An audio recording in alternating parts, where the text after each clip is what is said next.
Praise the Lord. ദൈവനാമത്തിന് മഹത്വം ഉണ്ടാകട്ടെ. എല്ലാ പ്രിയപ്പെട്ടവർക്ക് യേശു ക്രിസ്തുവിൻ്റെ നാമത്തിൽ വന്ദനം അറിയിക്കുന്നു. ദൈവവചന ചിന്തയിലേക്ക് നമുക്കൊന്നിച്ച് പ്രവേശിക്കാം. വിശുദ്ധ തിരുവചനം നാം വായിക്കുമ്പോൾ ആഗ്രഹിക്കുന്ന ദൈവ പൈതലിനെ തൃപ്തിപ്പെടുത്തുന്ന ദൈവത്തെക്കുറിച്ച് നമുക്ക് കാണാൻ കഴിയും. ദൈവരാജ്യത്തിൻ്റെ വ്യാപ്തിക്ക് വേണ്ടി, ദൈവപ്രവൃത്തിക്ക് വേണ്ടി, ദൈവനാമ മഹത്വത്തിന് വേണ്ടി ഞാൻ ഉപയോഗിക്കപ്പെടണമെന്ന് ആഗ്രഹിക്കുന്നൊരു ദൈവത്തിനെ, ആ ആഗ്രഹത്തെ സാധിപ്പിക്കുന്ന ദൈവമാണ് നാം ആരാധിക്കുന്ന ദൈവം. നാം അല്പത്തിൽ വിശ്വസ്തരായിരിക്കുമ്പോൾ നമ്മെ അധികത്തിൽ വിചാരകനാക്കുന്ന ദൈവത്തെ തിരുവചനത്തിൽ നമുക്ക് വായിക്കാൻ കഴിയും. ദൈവമേൽപ്പിച്ച ചെറിയ കാര്യങ്ങളിൽ അത് ദൈവമേൽപ്പിച്ചതാണെന്നും അത് ദൈവരാജ്യത്തിൻ്റെ മഹത്വമാണ്, ദൈവനാമത്തിൻ്റെ മഹത്വമാണ് അതിൻ്റെ ഉദ്ദേശമെന്നും തിരിച്ചറിഞ്ഞ് വിശ്വസ്തയോടെ മുൻപോട്ട് പോകുമ്പോൾ വലിയ കാര്യങ്ങളെ ദൈവം നമ്മെ ഏൽപ്പിക്കും. ഇന്ന് ഈ മെസ്സേജ് കേൾക്കുന്ന പ്രിയപ്പെട്ടവരെ, അനേകർക്ക് അനുഗ്രഹമായി തീരാൻ, അനേകർക്ക് തണുപ്പായി തീരാൻ നമ്മുടെ കയ്യെ ബലപ്പെടുത്തുന്നൊരു ദൈവമുണ്ട്. എത്ര പേര് വിശ്വസിക്കുന്നുണ്ട് ആ പദം? എത്ര പേര് ആഗ്രഹിക്കുന്നു ഞാൻ അനേകർക്ക് ഒരു തണലായി തീരണം, ഞാൻ അനേകർക്ക് ഒരു ആശ്വാസമായി തീരണം? ഒരുപക്ഷെ ഇന്ന് ഈ മെസ്സേജ് കേൾക്കുമ്പോൾ ഇതെങ്ങനെ സാധിക്കുമെന്ന് നിങ്ങൾ ചോദിച്ചേക്കാം. നമ്മുടെ കയ്യെ ബലപ്പെടുത്തുന്നൊരു ദൈവമുണ്ട്. കയ്യെ ബലപ്പെടുത്തുക എന്ന് പറഞ്ഞാൽ അതിൻ്റെ സ്പിരിച്വൽ മീനിങ് നിനക്ക് പ്രാപ്തി കിട്ടുകയാണ്. കൃപ എന്ന വാക്കിൻ്റെ അർത്ഥം അർഹതയില്ലാത്തവന് ദൈവം നൽകുന്ന ദാനം. അതിൻ്റെ മറ്റൊരു പദം ദൈവത്തിൻ്റെ പ്രാപ്തി നൽകുന്ന ശക്തി എന്നാണ്. ദൈവത്തിൻ്റെ പ്രാപ്തി നൽകുന്ന ശക്തി, കൃപ. ദൈവം വ്യക്തികളിൽ പ്രവർത്തിക്കുന്ന ദൈവമാണ്. ദൈവത്തിൻ്റെ പരിശുദ്ധാത്മാവാണ്. സാഹചര്യങ്ങളെ തിരിക്കുന്ന ദൈവത്തിൻ്റെ പരിശുദ്ധാത്മാവാണ്. നിൻ്റെ കയ്യെ ദൈവം ബലപ്പെടുത്തുമെന്ന് പറഞ്ഞാൽ നിൻ്റെ കൈ അനേകർക്കൊരു തണലായിത്തീരും. ആമേൻ. സങ്കീർത്തന പുസ്തകത്തിൽ ദാവീദ് ഇങ്ങനെ പറയുന്നു, അവൻ യുദ്ധത്തിന് എൻ്റെ കൈകളെയും പോരിന് എൻ്റെ വിരലുകളെ അഭ്യസിപ്പിക്കുന്നു. അതിൻ്റെ പുതിയ നിയമം നമ്മൾ വായിക്കുമ്പോൾ എൻ്റെ ദൈവം എന്നെ ട്രെയിൻ ചെയ്യുക, എൻ്റെ കൈകളെ ദൈവത്തിന് വേണ്ടി അധ്വാനിക്കാൻ ട്രെയിൻ ചെയ്യുന്നു, എൻ്റെ വിരലുകളെ ദൈവത്തിന് വേണ്ടി അധ്വാനിക്കാൻ ട്രെയിൻ ചെയ്യുന്നു. ഈ ലോകത്തിൽ നമ്മളെ ദൈവം സൃഷ്ടിച്ചാക്കിയത് ദൈവത്തിൻ്റെ നാമത്തിൻ്റെ മഹത്വത്തിന് വേണ്ടിയാണ്. ദൈവത്തിൻ്റെ നാമത്തിൻ്റെ പുകഴ്ച, മഹത്വം നമ്മളിലൂടെ വെളിപ്പെടണം. അതിനാണ് നമ്മൾ പ്രാർത്ഥിക്കുന്നത്. അതിനാണ് ദൈവവചനം നമ്മൾ ഓരോ ദിവസവും കേൾക്കുന്നത്. അത് നമ്മിൽ പ്രത്യക്ഷമായി വെളിപ്പെട്ട് വരണം. ബൈബിൾ നമ്മൾ വായിക്കുമ്പോൾ എബ്രായ ലേഖനം 13-ാം അധ്യായത്തിൻ്റെ 20-21 വാക്യങ്ങളാണ് ഇന്നത്തെ മെസ്സേജിന് കുറിവാക്യമായിട്ട് വായിക്കുന്നത്.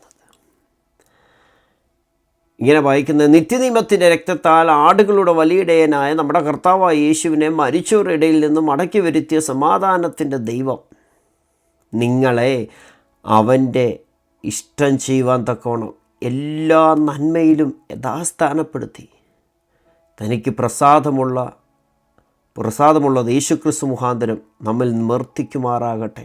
അവൻ എന്നേക്കും മഹത്വം. ആമേൻ.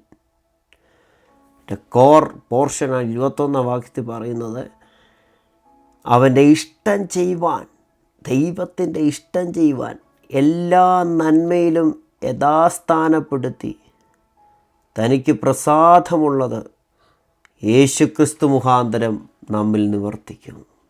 ദൈവം ചെയ്യുന്നൊരു കാര്യമാണ് എല്ലാ നന്മയിലും യഥാസ്ഥാനപ്പെടുത്തും. എന്തിനാ എല്ലാ നന്മയിലും യഥാസ്ഥാനപ്പെടുത്തുന്നത്? നിൻ്റെ കുടുംബാന്തരീക്ഷത്തെ ദൈവം യഥാസ്ഥാനപ്പെടുത്തും. നിൻ്റെ സാമ്പത്തിക മേഖലയെ ദൈവം യഥാസ്ഥാനപ്പെടുത്തും. നിൻ്റെ ഭൗതിക തലത്തെ, ആത്മീക തലത്തെ, മാനസിക തലത്തെ ദൈവം യഥാസ്ഥാനപ്പെടുത്തും. എന്തിനാണെന്നറിയാമോ? ദൈവത്തിൻ്റെ ഇഷ്ടം ചെയ്യാൻ, ദൈവത്തിന് പ്രസാദമുള്ളത് ചെയ്യുവാൻ, ദൈവനാമത്തിൻ്റെ മഹത്വത്തിന് വേണ്ടി. നിങ്ങൾ ആഗ്രഹിക്കുന്നുണ്ടോ? ദൈവരാജ്യത്തിന് വേണ്ടി, ദൈവനാമത്തിനു വേണ്ടി എനിക്ക് സാമ്പത്തികമായി സഹായിക്കണം. ദൈവരാജ്യത്തിനു വേണ്ടി എനിക്ക് അധ്വാനിക്കണം. അതിനൊരു പക്ഷേ നിങ്ങൾക്കിന്ന് മാർഗ്ഗമില്ല. സ്വന്തം കാര്യം പോലും ചെയ്യാനുള്ള ഒരു വരുമാന മാർഗം നിങ്ങൾക്കില്ലായിരിക്കാം. പക്ഷേ എല്ലാ നന്മയിലും യഥാസ്ഥാനപ്പെടുത്തുന്നൊരു ദൈവമുണ്ട്. പണം സമ്പാദിക്കുക എന്നുള്ളതല്ല ഈ ലോകത്തിലെ നമ്മുടെ ജീവിതത്തിലെ ലക്ഷ്യം. എന്നാൽ നിങ്ങൾ ആഗ്രഹിക്കുകയാണ് ദൈവനാമത്തിന് വേണ്ടി കൊടുക്കണം, ദൈവരാജ്യത്തിൻ്റെ വ്യാപ്തിക്ക് വേണ്ടി കൊടുക്കണം, പാവപ്പെട്ട ആളുകളെ സഹായിക്കണം. അതിനിന്ന് എൻ്റെ ആവശ്യം പോലും നിറവേറ്റാൻ വളരെ ചുരുക്കമായ തുച്ഛമായൊരു സാമ്പത്തികമാണ് എൻ്റെ കയ്യിലുള്ളത്. പക്ഷേ ദൈവമേ, എനിക്ക് അങ്ങനെ ഒരു അവസരവും ഇങ്ങനെ ഒരു വാതിൽ തുറന്നിട്ട് തരണമെന്ന് പ്രാർത്ഥിക്കുന്ന വ്യക്തിയാണോ നിങ്ങൾ? ആഗ്രഹിക്കുന്ന വ്യക്തിയാണോ? ദൈവം അതിനുള്ള വഴി നിങ്ങൾക്ക് തുറന്നു തരും. ദൈവം അങ്ങനെ തുറന്നു തരുമ്പോൾ, സാമ്പത്തിക നന്മകൾ തുറന്നു തരുമ്പോൾ,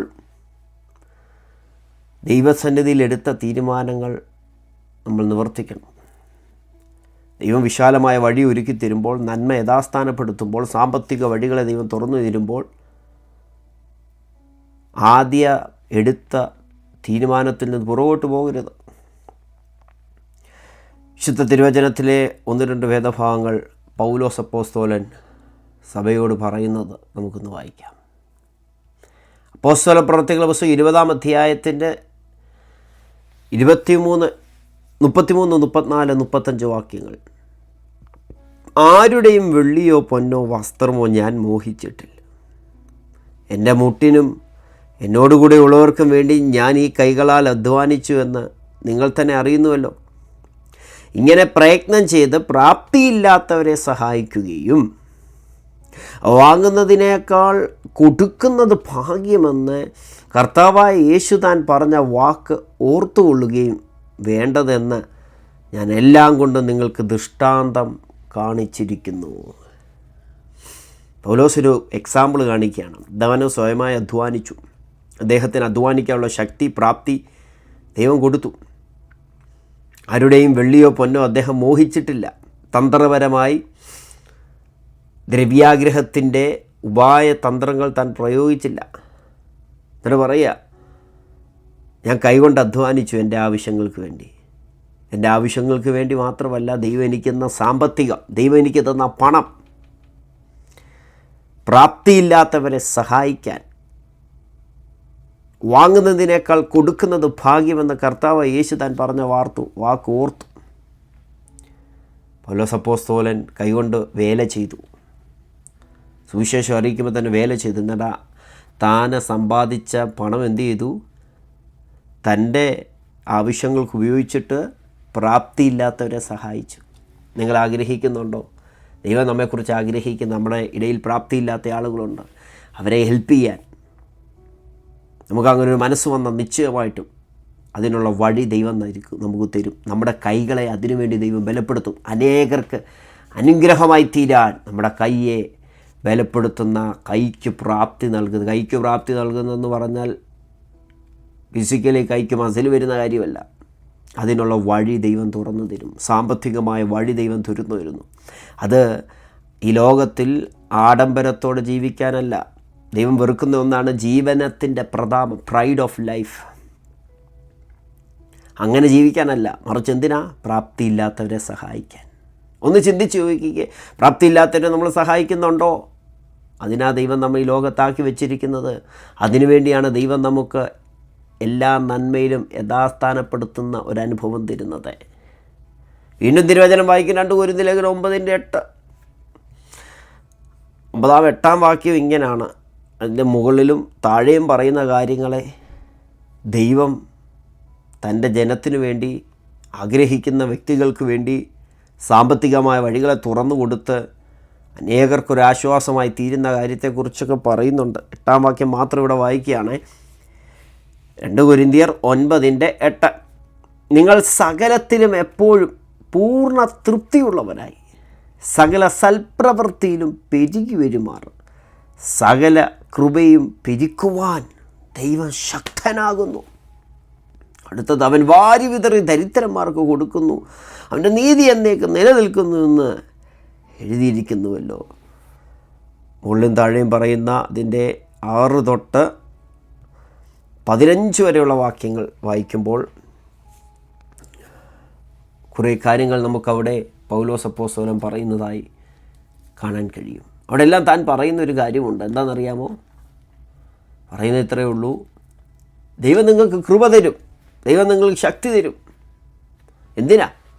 കൂട്ടായ്മ കാണിക്കാൻ, ഔദാര്യം കാണിക്കാൻ, മറ്റുള്ളവരെ ഹെൽപ്പ് ചെയ്യാൻ, സഹായിക്കാൻ, സാമ്പത്തികമായി സഹായിക്കാൻ ശക്തി നൽകും.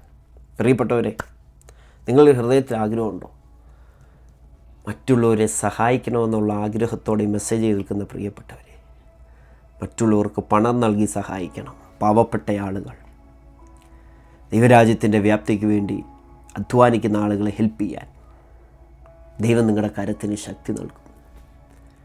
എന്നാൽ ഇതിൻ്റെയൊക്കെ ആത്യന്തിക ലക്ഷ്യമെന്ന് പറയുന്നത്, ഇൻറ്റൻഷൻ എന്ന് പറയുന്നത്, ഒന്ന് ദൈവനാമത്തിൻ്റെ മഹത്വമായിരിക്കണം. പിശാച് വ്യക്തികളെ കൊടുക്കുന്ന ഏറ്റവും വലിയ കാര്യം ദ്രവ്യാഗ്രഹമാണ്. ദ്രവ്യാഗ്രഹം സകലവിധ ദോഷത്തിന് കാരണമാണ്. ഈ ഒരു കാര്യം അകത്ത് കടക്കുമ്പോൾ അനേകർ വിശ്വാസം വിട്ടൊഴിഞ്ഞിട്ടുണ്ട്. അവർ വിശ്വാസ കപ്പൽ തകർന്നു പോയിട്ടുണ്ട്. ദൈവത്തെ വിട്ട് പണത്തെ സ്നേഹിച്ചിട്ടുണ്ട്. അത് തെറ്റാണ്. എന്നാൽ ഒരുപാട് പണം കിട്ടണമെന്നല്ല പ്രാർത്ഥനയല്ല. പണം സമ്പാദിക്കണം, അത് നിമിത്തം എനിക്ക് ആഡംബരത്തോടെ ജീവിക്കണം, അതല്ല.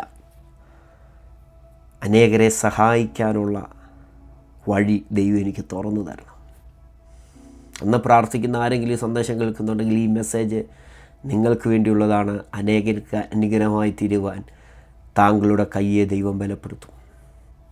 അതിന് നമ്മൾ ഹൃദയത്തിൽ കൊണ്ടു നടക്കണം. ദൈവനാമ മഹത്വത്തിന് വേണ്ടിയായിരിക്കണം. 2, അല്പത്തിൽ വിശ്വസ്തരായിരിക്കണം. ഒരുപാട് കോടിക്കണക്കിന് പൈസ എനിക്ക് ദൈവം തരട്ടെ, അതിൽ കുറച്ചെടുത്ത് ദൈവം, അങ്ങനല്ല.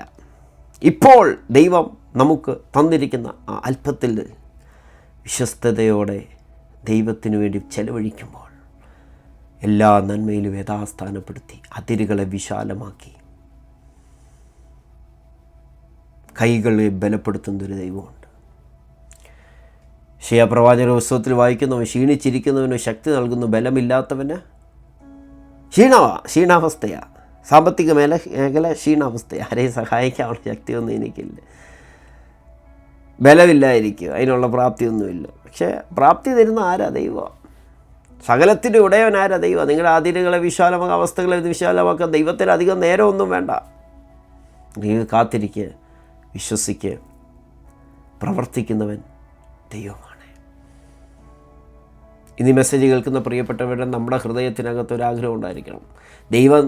ദൈവത്തിന് വേണ്ടി എന്തെങ്കിലുമൊക്കെ ചെയ്യണം. സാമ്പത്തികമായി ദൈവരാജ്യത്തിൻ്റെ വ്യാപ്തിക്ക് വേണ്ടി ചെലവിടണം. നമ്മേക്കാൾ പ്രാപ്തി കുറഞ്ഞ ആളുകളെ ദൈവം നമുക്ക് തന്ന പ്രാപ്തിക്കനുസരിച്ച് നമ്മൾ ഹെൽപ്പ് ചെയ്യണം. നമ്മൾ ഈ ലോകത്തിൽ നേടിയെടുക്കുന്ന ദൈവം നമുക്ക് തന്ന സകലത്തിന് നമ്മൾ കണക്ക് കൊടുക്കണം. അതിൻ്റെ കാര്യവിചാരകന്മാരാണ് നമ്മൾ. ദൈവം നമ്മെ ഫലമേൽപ്പിച്ചതാണ്. യജമാനൻ്റെ സ്വത്തിൽ നിന്ന് എടുത്താണ് നമുക്ക് തന്നിരിക്കുന്നത്. അല്ല, അനേകൾക്ക് പ്രയോജനമായി തീരാൻ നമ്മുടെ കയ്യെ ബലപ്പെടുത്തുന്ന ദൈവം. ഞാനത് വിശ്വസിക്കുന്നു. ഇപ്പോഴത്തെ അവസ്ഥകൾ മാറി, ഇപ്പോഴത്തെ സാഹചര്യങ്ങൾ മാറി. വാരി വിതറി ദരിദ്രന്മാർക്ക് കൊടുക്കുന്ന അവസ്ഥയിലേക്ക് ദൈവം നിങ്ങളുടെ സ്ഥിതിയെ മാറ്റും. ഒരുപക്ഷെ മെസ്സേജ് കേൾക്കുന്ന ആളുകൾ വേദനയോടെ ആയിരിക്കാം കേൾക്കുന്നത്. പണ്ട് കാലത്ത് ശക്തിയോടെ ദൈവത്തിന് വേണ്ടി പ്രയോജനപ്പെട്ട ദൈവനാമത്തിന് വേണ്ടി കൊടുത്ത ആളുകളാണ്. പക്ഷെ എവിടെയൊക്കെയോ തകർച്ച സംഭവിച്ചു. പേടിക്കേണ്ട, അവനാർക്കും കടക്കാരനല്ല കേട്ടോ, അവനാർക്കും ബാധ്യതയല്ല. നീതിമാൻ കുലുങ്ങിപ്പോകാൻ അവൻ സമ്മതിക്കത്തില്ല. ഇപ്പോൾ ഒരുപക്ഷെ വലിയ ടെസ്റ്റിംഗ് പീരീഡിലൂടെ ആയിരിക്കും നിങ്ങൾ കടന്നു പോകുന്നത്. എന്നാൽ എല്ലാ നന്മയിലും യഥാസ്ഥാനപ്പെടുത്തുന്ന ദൈവമുണ്ട്.